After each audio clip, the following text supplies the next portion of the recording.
Raider Nation, it's time to pay attention. All right, Raider Nation, put the phone down, pause whatever you're watching, and actually take a moment to digest what's being put together out there in Las Vegas. Because I've been following this team through some genuinely rough patches. The kind of seasons where you're sitting there on a Tuesday morning, rewatching game film, and quietly asking yourself why you ever got into this business. The kind of years where rebuilding was just a polite word for, we have no idea what we're doing.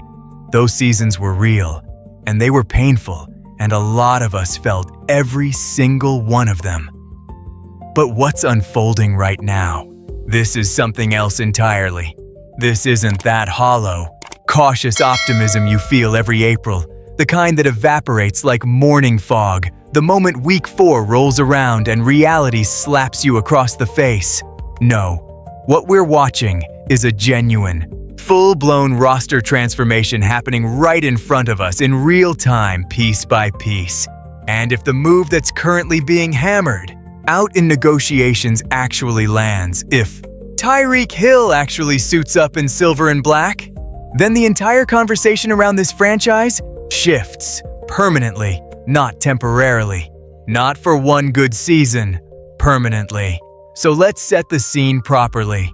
Because I think it's worth slowing down for a minute before we dive headfirst into the Tyreek discussion. Fernando Mendoza is under center. And look, I don't throw around the word exciting lightly anymore because this league has burned me too many times with overhyped prospects. But this kid is the real deal. Arguably the most electrifying young quarterback to step into the NFL in several years. He's not just talented. He's built specifically for Clint Kubiak's offensive system, like someone drew up the ideal quarterback for this scheme, and then Mendoza walked through the door. He's already in the building, already in the film room, already soaking up everything a veteran quarterback and a seasoned coaching staff can pour into him. That's not nothing. That's everything. Ashton Genty is in the backfield. And if you've somehow managed to sleep on this guy, do yourself a favor. Pull up his college tape tonight, sit down with a cup of coffee, and prepare to have your jaw on the floor. This is the kind of running back that makes defensive coordinators stare at the ceiling at 2 a.m., wondering how they're going to contain him. He's explosive, he's elusive, and he has a gift for turning what should be a short gain into a highlight reel moment.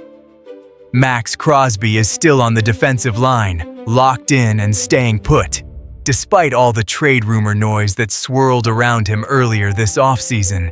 One of the genuinely elite pass rushers in football, and he's not going anywhere. That alone should put some respect on this team's name. Brock Bowers is at tight end, quietly being one of the most unsolvable matchup problems in the entire league. Defensive coordinators have been trying to figure him out since he arrived, and frankly, most of them have come up empty. That's not going to change anytime soon. That's already a foundation worth getting genuinely excited about. That's already a team that, with the right growth from Mendoza and the right supporting pieces around him, can go toe-to-toe with anyone in the AFC West. And then, Mark Davis allegedly rolls up his sleeves and starts personally chasing Tyreek Hill.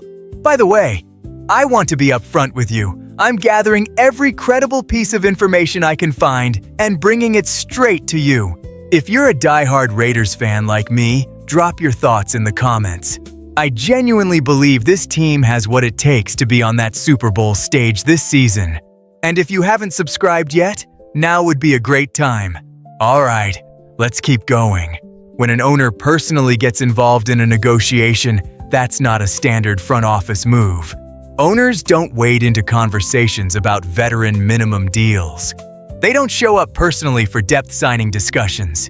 When the owner of an NFL franchise steps into the room himself, it sends a very clear message.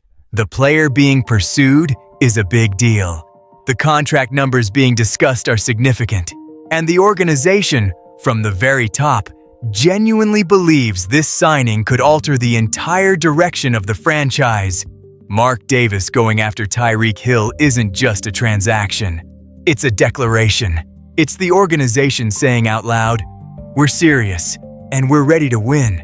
But before we fully disappear into the Tyreek Hill rabbit hole, let's take a beat to appreciate what this front office actually did during the draft. Because I think it's getting buried under all the Hill excitement, and it deserves its flowers. They walked into draft weekend with a clear vision. They walked out with that vision fully intact and then some. Fernando Mendoza at number 1. Exactly what the football world expected, exactly what this franchise needed, and without question, the right call. But here's the thing about smart organizations. It's not just the first pick that defines a draft class. It's what happens after that. And what happened after? The picks that followed weren't random or reactive. They were deliberate, targeted, and they directly addressed the specific holes on this roster. The infrastructure around Mendoza keeps getting stronger with every move made. The gaps are being filled on purpose. The picture keeps coming into sharper focus. For Raiders fans who have spent years watching the opposite, disconnected decisions, short-term thinking dressed up as strategy, moves that somehow created new problems while leaving the old ones completely unresolved. This should feel like a completely different organization. Because it is. This isn't the same front office energy. The decision-making has changed. The philosophy has changed. And the results are starting to show it now. Tyreek Hill. Let's actually talk about what this man does on a football field. Because the casual version of this conversation dramatically undersells it. We're talking about one of the 3 or 4 most dangerous offensive weapons in the entire history of the NFL. Not this generation. Not this era. History. Yes, there's been turbulence. Yes, the Miami situation got complicated and messy toward the end, and there's no point pretending otherwise. But strip all of that away, set aside every bit of off-field noise, and just watch what happens when Tyreek Hill lines up on your side of the ball. The speed is simply not something one defender can account for.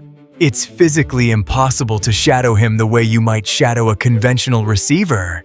Even when teams know he's running a go route, they still can't stop it. That's not normal. His route running has actually gotten sharper and more refined as his career has progressed, which is genuinely unusual for a player built on raw athleticism. And then there's that thing he does.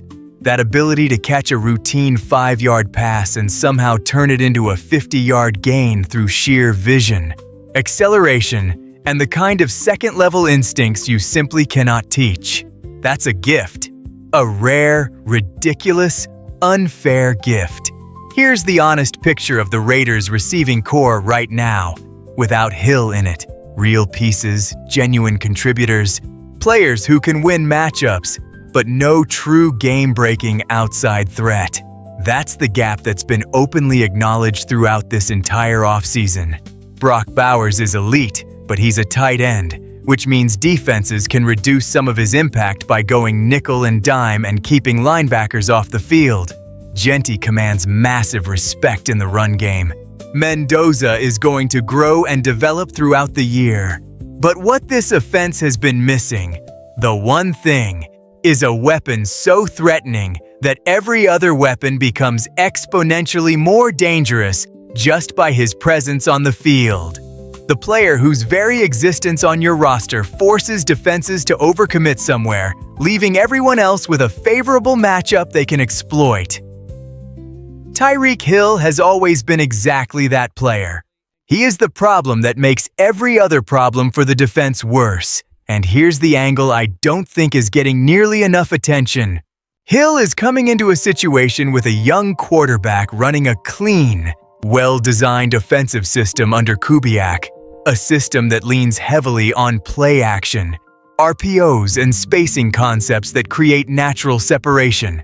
In this environment, Hill might actually rediscover his very best football, because the scheme genuinely fits him. The pieces around him genuinely fit him, and a young quarterback who has been praised, specifically for his ability to operate within a structured offense and deliver the ball accurately and on time is exactly the kind of passer who unlocks everything Tyreek Hill is capable of. Now let me paint you the picture from the other sideline, because this is where it gets truly uncomfortable for defensive coordinators around the league.